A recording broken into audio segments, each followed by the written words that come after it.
শোণিতপুৰ জিলাৰ বৰছলা বিধানসভা সমষ্টিৰ অন্তৰ্গত পতালিখোৱাত বেলখেৰী নৈৰ খহনীয়া প্ৰতিৰোধৰ বাবে কেহেৰুখুন্দা আৰু মেজেংজুলি যি গড় কপ্তানি পথ আছে, এই গড় কপ্তানি পথৰ গাৰ্ডৱাল নিৰ্মাণৰ নামত অনিয়ম সংঘটিত হোৱাৰ অভিযোগ তুলিছে স্থানীয় ৰাইজে। উল্লেখযোগ্য যে 2021 চনতেই বেলখেৰী নদীৰ প্ৰবল খহনীয়াই কেহেৰুখুন্দা আৰু মেজেংজুলি সংযোগী যি গড় কপ্তানি পথৰ এটা অংশ বিধ্বস্ত কৰিছিল আৰু তেতিয়াৰ পৰা এই অঞ্চলটোৰ ৰাইজে যাতায়াতৰ নামত চৰম দুৰ্ভোগ ভুগি আহিছে। আৰু মই সেই দৃশ্যাংশ দেখুৱাম। এয়া হৈছে সেই কেহেৰুখুন্দা আৰু যি মেজেংজুলি সংযোগী এটা গুৰুত্বপূৰ্ণ পথ।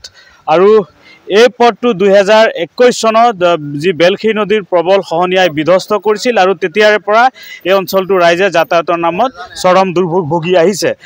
কিন্তু শেহতীয়াকৈ গড় কপ্তানি বিভাগে ইয়াতে এক আঁচনি ৰূপায়ণ কৰিছে। এনেধৰণে বেলখেৰী নদীত এই পথটো খহনীয়া প্ৰতিৰোধৰ বাবে গাৰ্ডৱাল নিৰ্মাণৰ বাবে এক আঁচনি ৰূপায়ণ কৰিছে। কিন্তু স্থানীয় ৰাইজে অভিযোগ তুলিছে যে এই যি গাৰ্ডৱাল, এই গাৰ্ডৱাল নিৰ্মাণৰ নামত ঠিকাদাৰে অনিয়ম সংঘটিত কৰিছে। যেনেধৰণে আচলতে এই গাৰ্ডৱাল নিৰ্মাণ কৰিব লাগিছিলে সেই অনুসাৰে আচলতে গাৰ্ডৱাল নিৰ্মাণ কৰা নাই। আমি সেই দৃশ্যাংশ দেখুৱাইছোঁ। এয়া হৈছে বেলখেৰী নদীত খহনীয়া প্ৰতিৰোধৰ বাবে এনেধৰণে এই গাৰ্ডৱাল নিৰ্মাণ কৰা হৈছে এই কেহেৰুখুন্দা আৰু বেলখেৰী মেজেংজুলি সংযোগী এই গড় কপ্তানি পথত। স্থানীয় লোকসকল আছে, স্থানীয় ৰাইজৰ অভিযোগ আচলতে এই গাৰ্ডৱাল নিৰ্মাণৰ নামত এক অনিয়ম সংঘটিত হৈছে। মই কথা পাতিম, স্থানীয় লোকসকল আছে তেওঁলোকৰ সৈতে। কি হৈছে আপোনালোকৰ অভিযোগটো কি? হয় দাদা, আমাৰ অভিযোগটো হ'ল ৰাস্তাটো 2021 চনত ভাঙিছে, আপোনালোকে চবেই গম পাইছে। প্ৰথমতে আপোনালোকৰ চেনেলক মই ধন্যবাদ জনাওঁ, আপোনালোক আজি অহাৰ কাৰণে।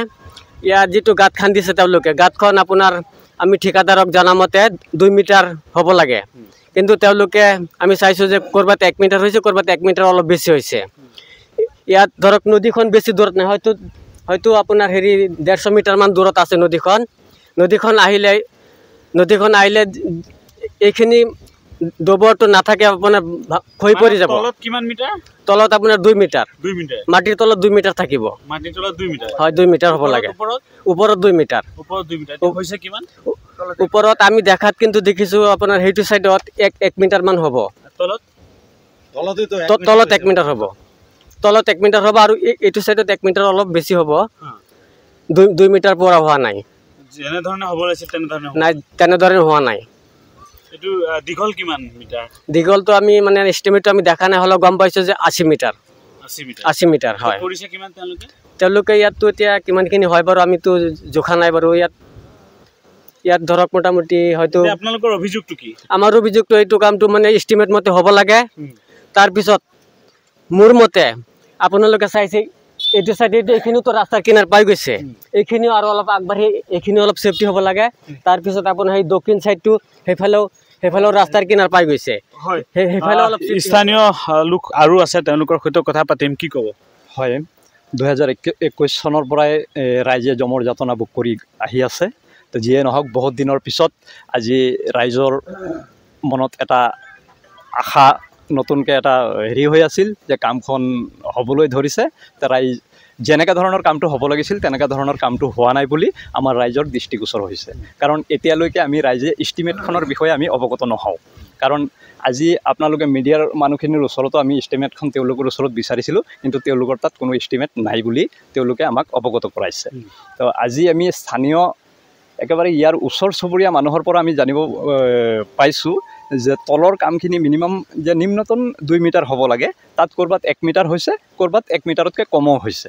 তো তেনেকুৱা যদি নিম্নমানৰ কাম কৰে, তো এই 2021 চনৰ পৰা যি জমৰ যাতনা ভোগ কৰি আহিছে, যে আগন্তত যে ইয়াতকৈ আৰু বেছি জমৰ যাতনা ভোগ কৰিব লাগিব, এইটো 100%। সমাগত বাৰিষা হয়।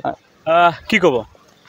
কি ক'ম আৰু, আমাৰ ইয়াত পতালিখোৱা গাঁৱত মানে এই ৰাস্তাটো ভাঙিলে আজি 2021-ত। তাৰপিছৰ পৰা ৰাস্তাটো নোহোৱা হৈ আছে। এইফালে ধৰক মোটামুটি 20-22টামান গাঁও আছে। 20-22টা গাঁৱৰ মানুহ চব আনা জানা এইফালেই কৰে। তাৰপিছত আমি ইয়াত এটা মন্দিৰ আছে, মন্দিৰে কাষেদি মন্দিৰে মাটি দি ৰাস্তাটো আমি ৰাইজে বনাই দিছিলোঁ যে স্কুলবিলাক চলিবৰ কাৰণে। 2021-ৰ পিছৰ পৰা কামখিনি হোৱাই নাই। ML মিনিষ্টাৰ চব আহি চাই গ'ল। এইবাৰ যিহেতু কামটো আৰম্ভ কৰিছে, কামটো হৈছে বুলি মানে আমি গম পাওঁ। তেতিয়া চাইছোঁ ভালকে হ'ব লাগে। ভালকৈ কামটো হ'ব লাগে। 2 মিটাৰ আমি জানা মতে 2 মিটাৰ মাটিৰ তলত যাব লাগে আৰু 2 মিটাৰ মাটিৰ ওপৰত থাকিব লাগে। মুঠ 4 মিটাৰ ঢালাই হ'ব। মুঠ 4 মিটাৰ মুঠ 4 মিটাৰ ঢালাই হ'ব। তাৰ মাজত আমি চাইছোঁ ৰাইজে আহি সিহঁতে ৰাতি কামটো কৰে। ঢালাইটো সিহঁতে ৰাতি কৰে, ৰাতি 8টাৰ পিছত। আমি মছজিদৰ পৰা আহি চাইছোঁ সিহঁতে কাম কৰাই নাই। দিনত এই যে টুকটাক কিবা কিবি কৰি থাকে, ৰাতি হ'লে ঢালাইটো কৰে। কালি ৰাতি 8টা বজাৰ পিছত আমি আহিছোঁ, আহি পেলাই চাইছোঁ সিহঁতে ঢালাই ঢালিবৰ কাৰণে সুবিধা লৈছে। তাৰপিছত আমি চাইছোঁ যে ক'তবা 1 মিটাৰ গৈছে, ক'তবা 1 মিটাৰ অলপ বেছিও গৈছে। সিহঁতে মালটো ঢালাৰ ইচ্ছা কৰি মানে সিহঁতে কাম বন মানে ষ্টাৰ্ট কৰিলে, তেতিয়া আমি হাক দিলোঁ আৰু ৰাইজে যে এইটো ঢালিব নালাগে, আমি ৰাইজে চাই লওঁ, ৰাইজে চোৱাৰ পিছত তোমালোকে ঢালিবা। এইখিনিতে থাকি গ'ল। এতিয়া নিশ্চয়কৈ এনেধৰণে এয়া যি কেহেৰীখুন্দা আৰু মেজেংজুলি বেলচেৰি সংযোগী যি গড়কপ্তানি পথ, আৰু এই পথটোক সুৰক্ষা দিয়াৰ বাবেই গড়কপ্তানি বিভাগে এক আঁচনি ৰূপায়ণ কৰিছে গাৰ্ড ৱাল নিৰ্মাণৰ বাবে। আৰু এই গাৰ্ড ৱাল যেনেধৰণে নিৰ্মাণ কৰিব লাগিছিলে তেনেধৰণে নিৰ্মাণ নকৰাৰ অভিযোগ স্থানীয় ৰাইজৰ। সেয়েহে এই বিষয়টোৰ সন্দৰ্ভত বিভাগীয় যি কৰ্তৃপক্ষ, এই কৰ্তৃপক্ষৰ হস্তক্ষেপ বিচাৰিছে স্থানীয় ৰাইজে। আপুনি বিচৰা বাতৰি পাব কেৱল নিউজ 18 এপত। নিউজ 18 এপ ডাউনলোড কৰিবলৈ স্কেন কৰক এই QR কোড। গুগল প্লে ষ্টৰতো পাব এই নিউজ 18 এপ।